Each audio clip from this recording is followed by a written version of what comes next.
नमस्कार। मुद्दे की बात में आपका स्वागत है। उत्तर प्रदेश में बीजेपी का नया अध्यक्ष कौन होगा, दिल्ली से लेकर लखनऊ तक इस सस्पेंस के इर्द गिर्द कयासबाजियों का दौर जारी है। हाल में डिप्टी सीएम और पूर्व अध्यक्ष केशव प्रसाद मौर्य ने गृह मंत्री अमित शाह, रक्षा मंत्री राजनाथ सिंह और उत्तर प्रदेश की राज्यपाल आनंदीबेन पटेल से मुलाकात करके अचानक इन कयासबाजियों को और तेज कर दिया और हवा दे दी। दरअसल 2024 के लोकसभा चुनाव में बेहद कमजोर प्रदर्शन और वोट प्रतिशत में आई गिरावट के बाद बीजेपी यूपी में बड़े फेरबदल की तैयारी में है। 2 साल बाद विधानसभा के चुनाव हैं और ऐसे में नए प्रदेश अध्यक्ष का चुनाव बेहद अहम हो जाता है। केशव प्रसाद मौर्य 2017 में बीजेपी की ऐतिहासिक जीत के हीरो थे। बीजेपी ने 312 सीटें उन चुनावों में जीती थी जब किसी ने भी उतनी बड़ी जीत बीजेपी की प्रेडिक्ट नहीं की थी, उसकी भविष्यवाणी नहीं की थी। लेकिन आज की तारीख में केशव प्रसाद मौर्य को अगर बीजेपी प्रदेश अध्यक्ष बनाती है या फिर उनके राष्ट्रीय अध्यक्ष बनने की बात भी चल रही है, तो कई सवाल लाजमी हो जाते हैं। सवाल ये कि क्या केशव प्रसाद मौर्य को कोई बड़ा पद मिलने वाला है? बड़ा बुनियादी सवाल है ये। क्या यूपी से दिल्ली का सफर तय करेंगे केशव प्रसाद मौर्य? क्योंकि प्रदेश अध्यक्ष और राष्ट्रीय अध्यक्ष दोनों को लेकर कयासबाजियां लोग कर रहे हैं। और क्या बीजेपी केशव प्रसाद मौर्य को अध्यक्ष बनाकर कोई बड़ा ओबीसी कार्ड खेलेगी और अखिलेश यादव के पीडीए का एक मजबूत काउंटर पेश करेगी? सवाल यह भी है कि अगर सीएम योगी आदित्यनाथ की पसंद पूछी जाए तो केशव प्रसाद मौर्य उसमें कितने फिट बैठते हैं? इन तमाम सवालों के जवाब ढूंढने के लिए और इस पूरी राजनीतिक गतिविधि की खबरों को जानने के लिए हमारे साथ 2 बेहद वरिष्ठ पत्रकार मौजूद हैं। हमारे साथ हैं विजय उपाध्याय, जो कि दैनिक भास्कर अखबार के ब्यूरो चीफ हैं उत्तर प्रदेश में, राजनीतिक विश्लेषक हैं। साथ ही सैयद कासिम साहब, वरिष्ठ पत्रकार और राजनीतिक विश्लेषक। कासिम साहब, पहले मैं आपके पास ही आता हूं। अब वो भी बात ज्यादा पुरानी नहीं हुई है जब अमित शाह आए थे लखनऊ और उन्होंने केशव प्रसाद मौर्य को स्टेज पर ये कहा, अंडरलाइन किया कि वो तो मेरे मित्र हैं। उसके बाद अचानक बहुत सारी खबरें चलने लगी केशव प्रसाद मौर्य और उनकी दिल्ली से नजदीकियों को लेकर। और फिर ये 8 जुलाई से 11 जुलाई के बीच, यानी पिछले हफ्ते, अमित शाह से मुलाकात, राजनाथ सिंह से मुलाकात। आप कैसे देखते हैं इसे, क्या चल रहा है? ये मुझसे है जी। देखिए, भारतीय जनता पार्टी में अमित शाह और केशव मौर्य की जोड़ी को, जुगलबंदी को हम लोगों ने 17 के चुनाव में देखा और बहुत कारामद थी और बहुत कामयाब जोड़ी और कामयाब जुगलबंदी से आप कह सकते हैं। दोनों में बहुत अच्छी बॉन्डिंग थी, जिसका नतीजा भी उत्तर प्रदेश में दिखाई दिया। ये बात अलग है कि उत्तर प्रदेश में केशव मौर्य आगे थे। भारतीय जनता पार्टी ने अपना चेहरा बदला था। भारतीय जनता पार्टी जो शहरी पार्टी कही जाती थी, सवर्णों की पार्टी कही जाती थी, उस चुनाव से ही पिछड़ों और दलितों की पार्टी बनके उभरी। नतीजे भी बहुत अच्छे आए और योगी आदित्यनाथ उत्तर प्रदेश के मुख्यमंत्री हो गए। हमने दोबारा देखा कि केशव मौर्य चुनाव हार गए। हारने के बाद मंत्री हुए, लेकिन विधान परिषद में नेता सदन नहीं थे। तो विधान परिषद में उनको नेता सदन बनाया गया, तो दिल्ली के हस्तक्षेप के बाद ही हुआ। केशव मौर्य की मुलाकातों में राजनाथ सिंह जी की मुलाकात को मैं इस तरह से देखता हूँ कि राजनाथ सिंह का जन्मदिन था और जन्मदिन की बधाई संदेश के लिए जा सकते हैं। लेकिन अमित शाह से जो मुलाकात है वो मुलाकात, और दूसरे आनंदीबेन पटेल जो शायद देश की पहली राज्यपाल हैं, जो कार्यकाल पूरा होने के बाद भी राजभवन में है और बाकायदा देख रही, मतलब इतनी कैपेबल हैं वो कि उनकी जगह आप समझ सकते हैं कि उनकी मुलाकात अखिलेश यादव ने जिस तरह से पीडीए का नारा दिया वो बहुत असरदार नहीं रहा, नारा बन के रहा। लेकिन एक जाति विशेष, क्षत्रिय समाज या इस तरह की बातें और प्रेस कॉन्फ्रेंस करना, तो योगी आदित्यनाथ पर एक क्षत्रियवाद का ठप्पा लगाने का प्रयास विपक्ष की तरफ से होता रहा और उसमें अखिलेश यादव आगे आगे थे। केशव मौर्य के बारे में ये भी सर्वविदित से सभी जानते हैं, करीब करीब सबसे ये बात कहेंगे कि केशव मौर्य कार्यकर्ताओं के लिए सुलभ है, अपनी पार्टी के नेताओं के लिए सुलभ है, उपलब्ध है। तमाम लोगों से बात होती है, किसी भी जनपद के हों, अम्बेडकर नगर के हों, सुल्तानपुर के हों। विजय भाई इस पे अच्छी रोशनी डाल सकते हैं कि वो कहते हैं कि कैसे आना हुआ भाई, आए थे डीसीएम साहब से, मौर्य जी के से मिलने आए थे, मौर्य जी को कागज देने आए थे, मौर्य जी को दरखास्त देने आए थे। इस तरह की बातें करते हुए ठीक ठाक संख्या में लोग मिल जाते हैं। वो रीचेबल भी हैं और आराम से मिल जाते हैं। तो ये सारी चीजें केशव मौर्य के लिए प्लस पॉइंट तो हैं। अब ये कि योगी आदित्यनाथ मुख्यमंत्री उत्तर प्रदेश प्रदेश अध्यक्ष और मुख्यमंत्री में ठाने, ये कोई अच्छी बात नहीं है। भारतीय जनता पार्टी उसका कोई रास्ता निकालेगी, या ये कहा जाए कि उनको भी लगेगा ठीक है हमारी कैबिनेट से बाहर जाएं और उसके बाद प्रदेश के अध्यक्ष रहें, आना तो हम ही को है, मुख्यमंत्री तो हम हैं, हमको हटा के तो कोई मुख्यमंत्री बनने नहीं जा रहा है, रिजल्ट अच्छा आएगा तो मुख्यमंत्री बनने में आसानी होगी, ये भी हो सकता है। मैं समझता हूँ कि केशव मौर्य के चांसेस ब्राइट हैं। और जितना आप, जैसा आपने अपने इंट्रो में कहा, जितना लखनऊ में ब्राइट है उतना ही दिल्ली में भी ब्राइट दिखाई देते हैं उनके चांसेस। राष्ट्रीय अध्यक्ष हो जाए तो जो चौंकने वाली बात नहीं होगी, क्योंकि केशव मौर्य के राष्ट्रीय अध्यक्ष होने के बाद बिहार का इलेक्शन बगल में है, एकदम सटा हुआ है, जिसके लिए आप भारतीय जनगणना भी करा रहे हैं, बिहार के चुनाव को लेकर तमाम जातियों का समूह इकट्ठा कर रहे हैं, छोटी छोटी पार्टियों को इकट्ठा कर रहे हैं। भारतीय जनता पार्टी में जो कासिम साहब, मेरी एक रिक्वेस्ट है, एक बार आप डिस्कनेक्ट करके फिर से कनेक्ट कर लीजिए, वो थोड़ा सा आपके कनेक्शन में दिक्कत आ रही है। डिस्कनेक्ट करके दोबारा कनेक्ट कर लीजिए, तब तक मैं विजय जी के पास जाता हूं। विजय जी, हम इसके 5W1H पर आएंगे इस खबर के, लेकिन पहले आपसे मैं यही जानना चाहता हूं। पहले मैं अपने दर्शकों को यह बता दूं कि दोस्तों, बीजेपी में फिलहाल राष्ट्रीय अध्यक्ष का पद भी खाली है पार्टी के अंदर, और राज्यों में भी उनके अध्यक्ष बदले जा रहे हैं, संगठनात्मक फेरबदल किए जा रहे हैं, और फिलहाल ज्यादातर राज्यों में बीजेपी ने अपने अध्यक्ष बना लिए हैं। लेकिन फिर भी गुजरात, कर्नाटक, हरियाणा, उत्तर प्रदेश, ये कुछ राज्य हैं 6-7 जिनमें अभी अध्यक्ष बनाया नहीं गया है। ऐसी सूरत में केशव प्रसाद मौर्य का यूपी बीजेपी का अध्यक्ष बनना और राष्ट्रीय स्तर पर बीजेपी का अध्यक्ष बनना, दोनों को लेकर कयासबाजियों के दौर चल रहे हैं और उसी के इर्द गिर्द हम ये बात कर रहे हैं। तो मैं विजय जी आपसे ये जानना चाहता हूं कि आपके पास क्या खबर है केशव प्रसाद मौर्य को लेकर, जो अचानक कयासबाजियां तेज हुई हैं, पहली वो आखिर किस दिशा में जा रही हैं? लखनऊ तक ही सीमित है या दिल्ली तक जा रही हैं? देखिए, जिस तरीके के social media post Keshav Prasad Maurya ji की तरफ से आए हैं, वो तो उनको प्रदेश की ओर लेके आ रहे हैं। हालांकि चर्चा जो लोगों से करिए, दोनों पक्षों के, मतलब जो सरकार से जुड़े हुए लोग हैं वो और तमाम बीजेपी के लोग भी कह रहे हैं कि नहीं, संभवतः राष्ट्रीय अध्यक्ष बनेंगे। लेकिन उनकी अपनी तरफ से जो संकेत जहां से हम लोग ले रहे हैं, यानी उनके सोशल मीडिया पोस्ट, वो उत्तर प्रदेश की 2027 पे फोकस करते हुए नजर आ रहे हैं। संगठन के लोगों से मिल रहे हैं, बोल रहे हैं कि मैं पदाधिकारियों से मिलता रहता हूं, और उनके घर पे भी अब मिलने जुलने वालों का जो सिलसिला है बहुत ज्यादा बढ़ गया है। तो देखिए, है क्या कि उत्तर प्रदेश में कल्याण सिंह के बाद, देखिए कल्याण सिंह जो 99 तक उत्तर प्रदेश के मुख्यमंत्री थे और भाजपा के बड़े नेता थे। 99 से उनके रिश्ते खराब हो गए थे और वो पार्टी छोड़ गए। बीजेपी का कहना है कि हमने निकाल दिया, उनका कहना मैंने इस्तीफा दे दिया, पार्टी छोड़ दिया।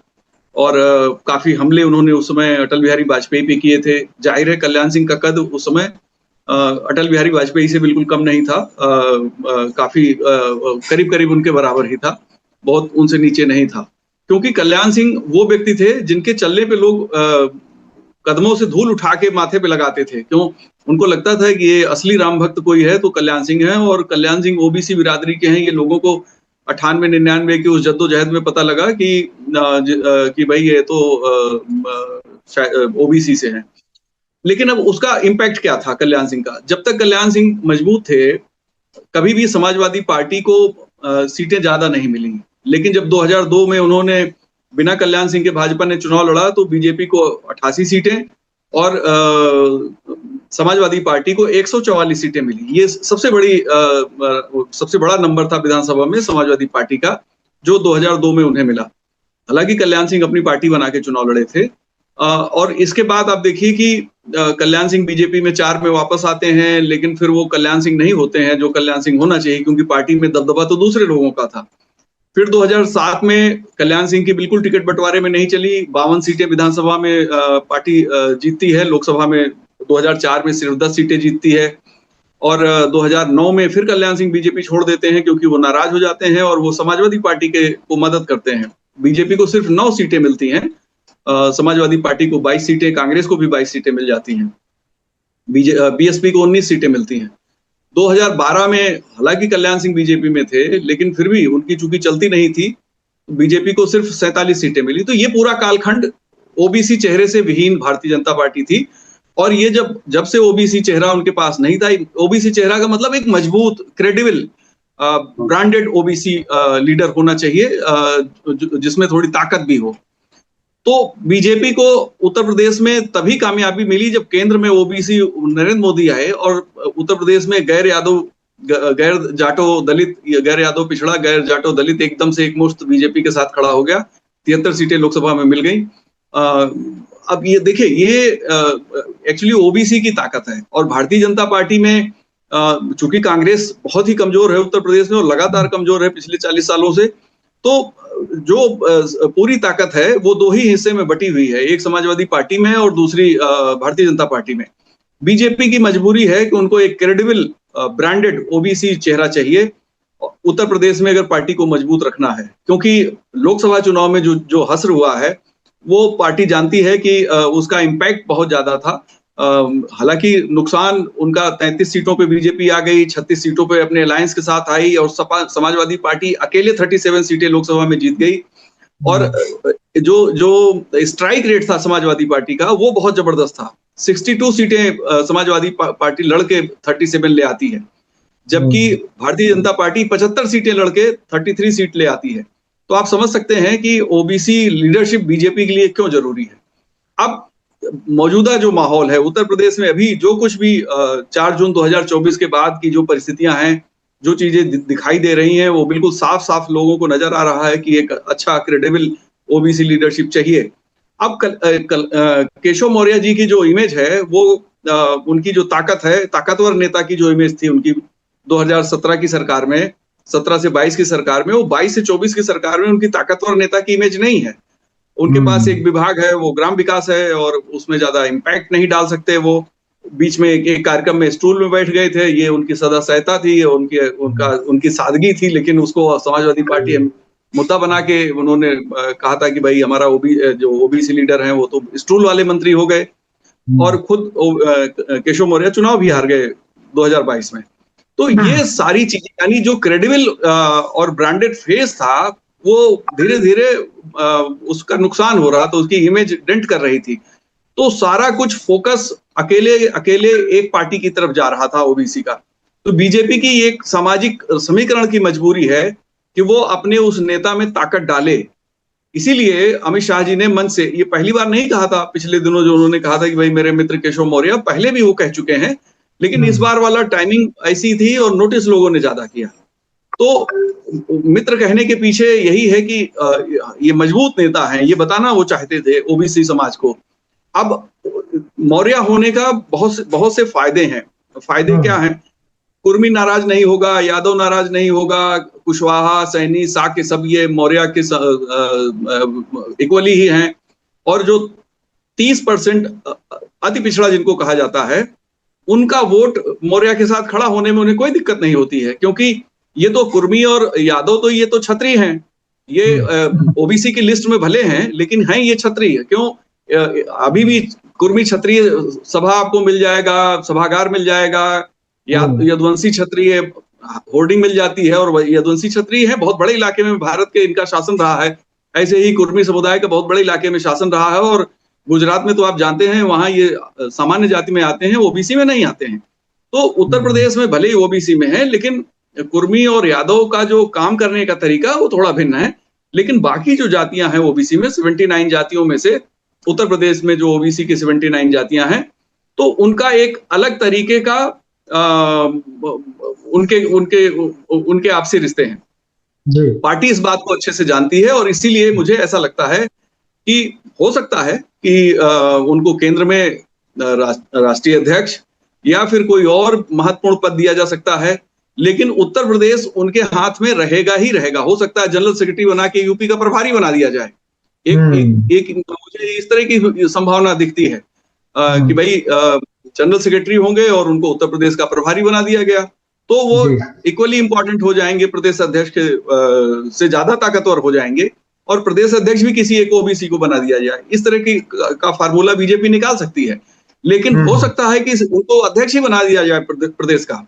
इस बात की भी पूरे चांसेस मुझे दिखाई देते हैं। और अगर ये दूसरी बार प्रदेश अध्यक्ष बनते हैं तो शायद कल्याण सिंह की परंपरा में कल्याण सिंह ही 2 बार अध्यक्ष रहे हैं, 2 से ज्यादा रहे हैं वो तो बीजेपी के, तो ये इनका ये रिपीट हो सकते हैं।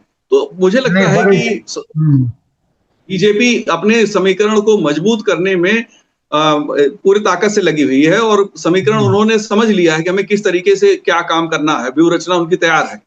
अब देखिए दिक्कत क्या है, यादव लीडर कोई बीजेपी के पास है नहीं जो क्रेडिबल हो, ब्रांडेड हो। कुर्मी लीडर कोई बीजेपी के पास है नहीं, जो है न ब्रांडेड है न क्रेडिबल है। और टेस्ट में 2022 के टेस्ट में कुर्मियों ने इधर उधर बहुत वोट दिया था। इवन की केशव जी के क्षेत्र में भी कुर्मियों ने उनको वोट नहीं किया, जबकि प्रदेश अध्यक्ष स्वतंत्र देव जी थे। तो कई चीजें ऐसी हैं जहां केशव मौर्य के फेवर में ज्यादा। हाँ, इस बात को आगे बढ़ाते हैं जैसे बड़ी बारीक बात कि ताकत, नेता में ताकत देने वाली बात बड़ी इंटरेस्टिंग बात थी। लेकिन नीरज जी ये भी बहुत इंटरेस्टिंग है ना कि कैसे बीजेपी जो ओबीसी लीडरशिप की खोज, थ्रस्ट ऑफ ओबीसी लीडरशिप कह लीजिए, पड़ी हुई है। और एक जमाने में वाजपेयी का ब्राह्मण नेतृत्व जो था, बीजेपी का चेहरा हुआ करते थे अटल बिहारी वाजपेयी, और वहां से शिफ्ट होकर भाजपा ये ओबीसी लीडरशिप की तलाश में अभी बड़ी कमजोर नजर आ रही है विपक्ष के बनस्पत, जबकि विपक्ष में दलित और ओबीसी के, जबकि प्रधानमंत्री नरेंद्र मोदी ओबीसी नेता हैं। और मतलब एक राष्ट्रीय नेतृत्व बीजेपी के पास मौजूद है। इसके बावजूद उत्तर प्रदेश जैसे महत्वपूर्ण राज्य में दुविधा का शिकार है। लेकिन एक दुविधा और भी है, रेस में तो द्विवेदी जी का नाम भी चला था प्रदेश अध्यक्ष बनने का बस्ती से, लेकिन अब अगर हरीश द्विवेदी, अब अगर ओबीसी चेहरा ही तलाशा जा रहा होगा तब तो लगता है रेस में वो कहीं पिछड़ जाएंगे। कासिम सर, मैं आपके पास में आता हूँ। सवाल ये है कि सीएम अगर प्रदेश के में अगर केशव जी को लेकर प्रदेश अध्यक्ष की दावेदारी पर अगर हम बात कर रहे हैं तो इसमें सीएम योगी का कोई से है, मतलब उनकी राय का कोई महत्व भी होगा संगठन में? क्योंकि केशव प्रसाद मौर्य और सीएम योगी आदित्यनाथ के बीच में जो एक शीत युद्ध जिसको लोग डिफाइन करते हैं कि चलता रहा उत्तर प्रदेश में, उसमें बार बार केशव प्रसाद मौर्य की तरफ से यही खुलेआम कहा जाता रहा कि सरकार से संगठन बड़ा होता है। अब जबकि ये संगठन की बात हो रही है तो क्या दिल्ली में बैठे संगठन के टॉप लीडरशिप या इस संगठन को तय करने वाले क्या योगी आदित्यनाथ जी की राय को कंसीडर करेंगे उत्तर प्रदेश में? दिलचस्प सवाल है, और उसका जवाब भी ऐसा है कि देखिए, योगी आदित्यनाथ उत्तर प्रदेश के कामयाब मुख्यमंत्री लॉ एंड ऑर्डर के मामले में है, लोकप्रियता के मामले में पूरे देश में उनकी लोकप्रियता है। लेकिन साथ में ये भी है कि भारतीय जनता पार्टी के 5 नेताओं का आप नाम नहीं बता सकते हैं जिनके बारे में ये कहा जाए कि मुख्यमंत्री के खास हैं, मुख्यमंत्री इनसे राय लेते हैं, मुख्यमंत्री के विश्वासपात हैं। ऐसे 5 नेता नहीं मिलेंगे। तो उसमें वो आज चलिए बात हो रही केशव मौर्य की, क्या मनोज सिन्हा के बारे में अगर चले नाम कि उनका कि वो हो जाएंगे अध्यक्ष, तो क्या उनके पॉजिटिव रिस्पांस रहेगा, उनके बारे में योगी आदित्यनाथ का रिस्पांस रहेगा?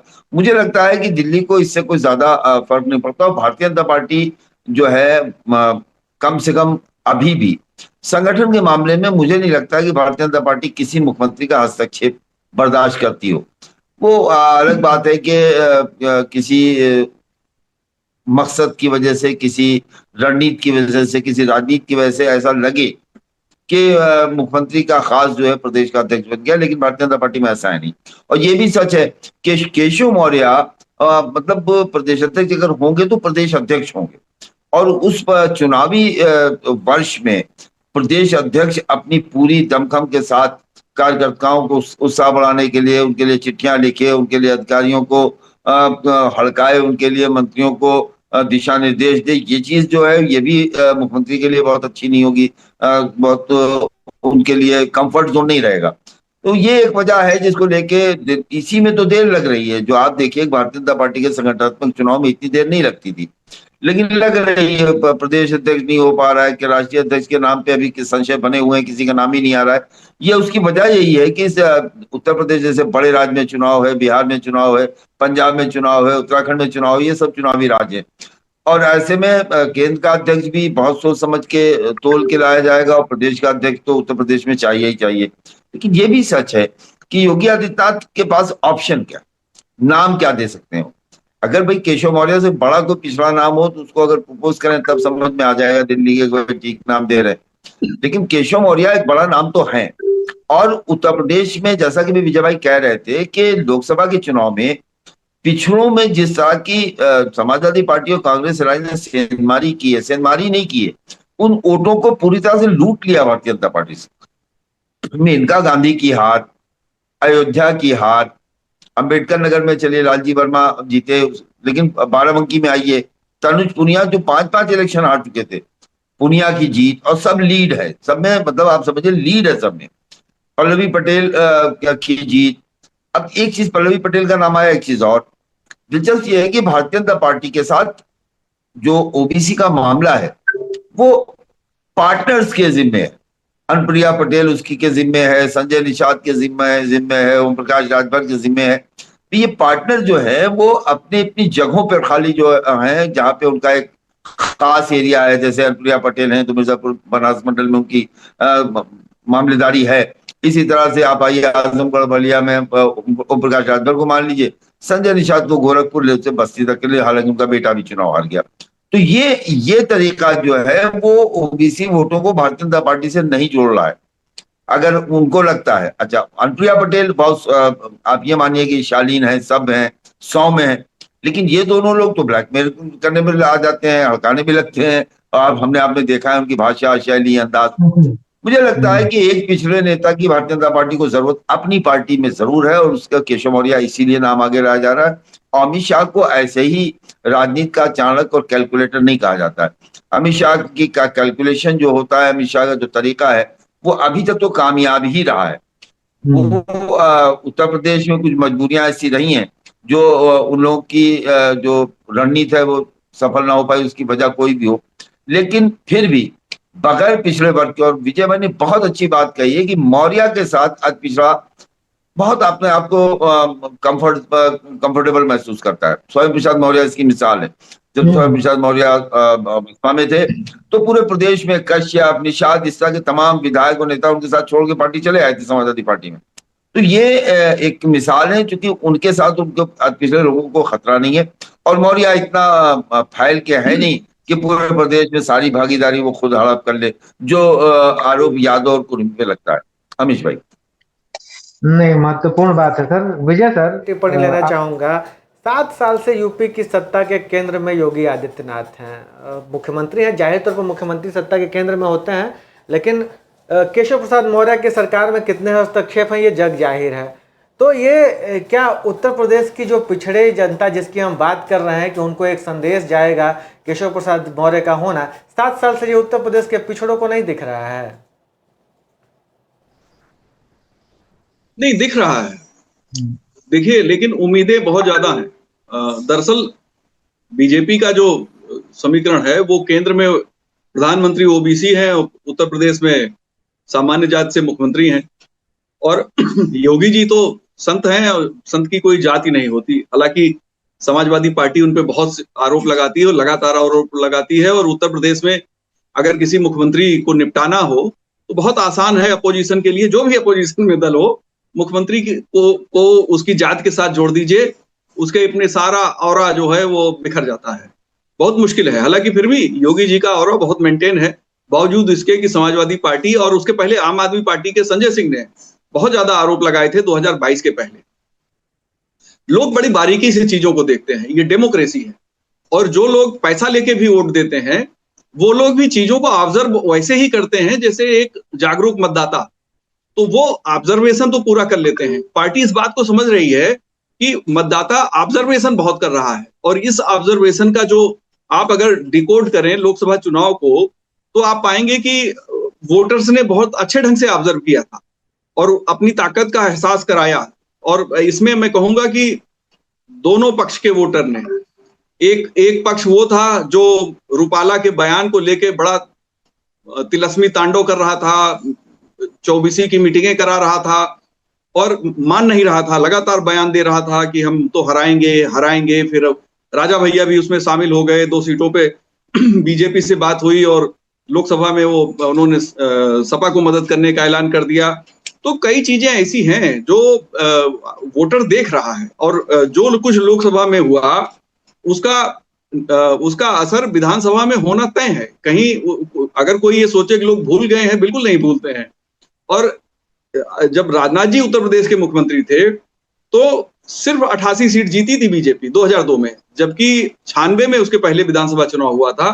कल्याण सिंह और कलराज मिश्रा और राजनाथ जी की भी उसमें भागीदारी थी, लेकिन लीडर थे कल्याण सिंह और 187 सीट बीजेपी जीत के आई थी। 93 में जब सपा और बसपा एक साथ थी तो भी सीटें 1 सीट ज्यादा थी भाजपा की इस अलायंस से, वोट परसेंटेज तो 7-8% ज्यादा था।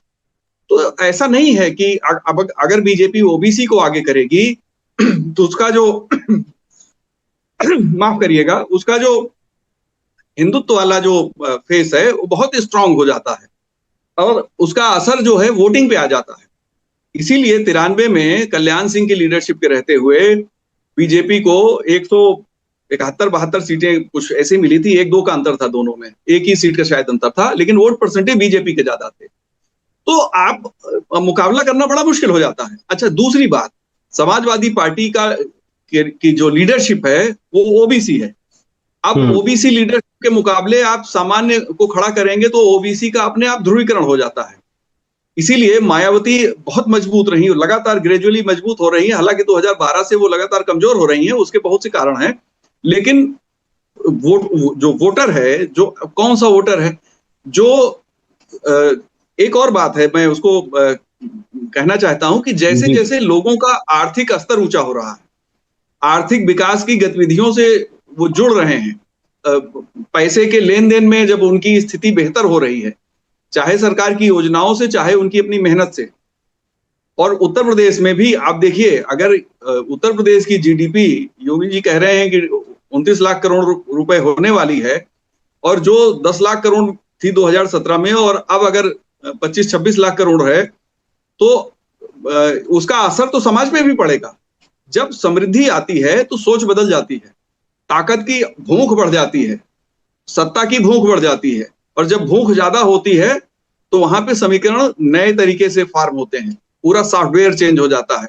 तो ये पूरा सॉफ्टवेयर उत्तर प्रदेश का चेंज हो गया है। इसीलिए बावजूद इसके कि खाद्यान्न योजना थी, बावजूद इसके कि तमाम योजनाएं थी, बीजेपी को वोट नहीं मिले। उनको अब शेयर चाहिए, सत्ता में हिस्सेदारी चाहिए। जितने number of most backward caste BJP से जीते थे उतने नंबर ऑफ रिप्रेजेंटेटिव लोकसभा में हैं। भले ही बस वो सिंबल बदल गया है, वो कमल के बजाय वो साइकिल के जरिए जीत गए, वो पंजे के जरिए जीत गए। लेकिन इन सारी चीजों में जो बीजेपी के लिए ज्यादा अलार्मिंग है कि अगर कहीं कांग्रेस मजबूत होती है तो बीजेपी का जो समीकरण है, क्योंकि 20% मुसलमान तो इनको वोट देने से रहे, 80% चीजें बचती हैं। अब इस 80% को में आपको अपनी विनेबिलिटी के लिए सफिशिएंट वोटर परसेंट चाहिए।